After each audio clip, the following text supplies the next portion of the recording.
menyatakan kemerdekaan Indonesia. Hal-hal yang mengenai pemindahan kekuasaan dan lain-lain diselenggarakan dengan cara saksama dan dalam tempo yang sesingkat-singkatnya. Jakarta, 17 Agustus 1945, atas nama bangsa Indonesia, Soekarno, Hatta. Pendidikan yang paling tua yang ada di Indonesia adalah pondok pesantren. Tidak bisa kita pungkiri dan tidak bisa kita lupakan bahwa peran para ulama, para santri khususnya dalam memerdekakan Indonesia dari penjajahan ini sangat besar sekali.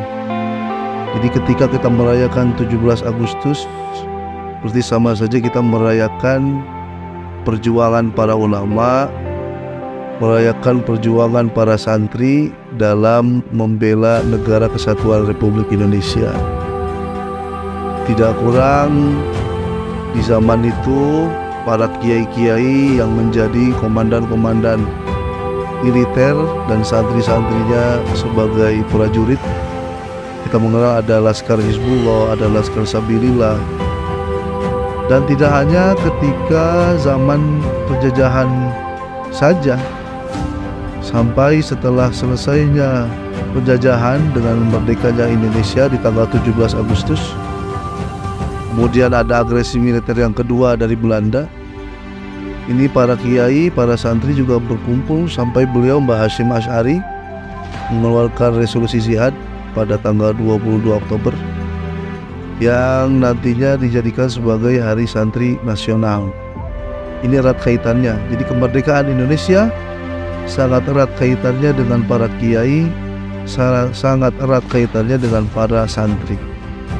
Maka kita sebagai warga pesantren, santri, guru-guru, para wali santri, masyarakat semua, ketika kita merayakan 17 Agustus, sejatinya sekali lagi kita adalah merayakan perjuangan pengorbanan para ulama dan para santri di zaman itu.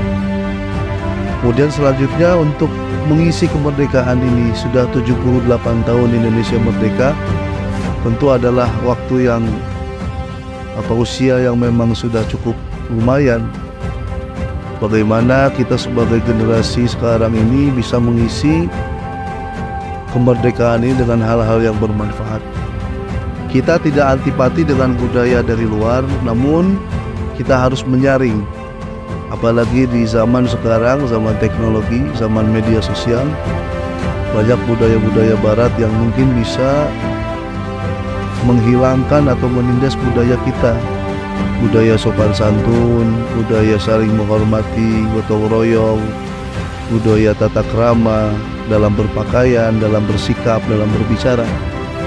Ini juga hal yang penting yang harus selalu kita tanamkan dan kita perkuat. Jangan sampai Indonesia semakin tambah usianya, ini dari sisi akhlak, dari sisi adab, dari sisi tradisi yang baik-baik ini mulai luntur.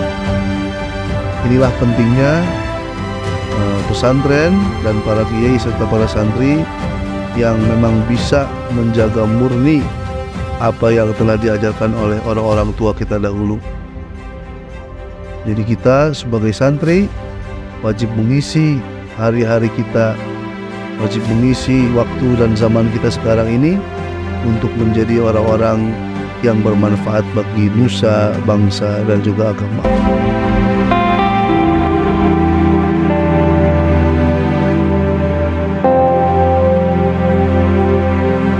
Peran pesantren dalam kemerdekaan. Pada perkembangan zaman, pondok pesantren tidak hanya menjadi pusat penyiaran agama Islam, melainkan memperlebar ajarannya dengan mempertajam kesadaran sosial bagi santrinya. Sistem pendidikannya tidak lagi hanya soal keagamaan dan hubungan manusia dengan Tuhan, melainkan menyentuh persoalan yang dialami masyarakat saat itu. Pada era kolonial Belanda, pondok pesantren dibatasi ruang geraknya dan berusaha didiskreditkan. Namun di samping itu, keberadaan pondok pesantren yang mampu menjangkau ke pelosok mampu mengembangkan mengembangkan masyarakat Islam yang solid dan mampu menentang Belanda.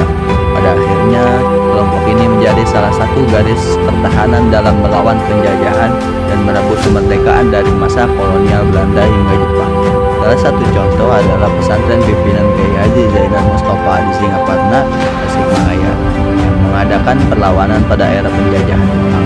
Dia memanfaatkan mimbar untuk menyerang kebijakan politik dari era kolonial Belanda hingga memberontak pada penjajahan Jepang. Setelah kemerdekaan, peran pesantren juga masih aktif dalam mempertahankan kemerdekaan. Salah satunya adalah peran kiai di Jawa Timur yang memompa semangat jihad melawan Inggris pada peristiwa 10 November di Surabaya.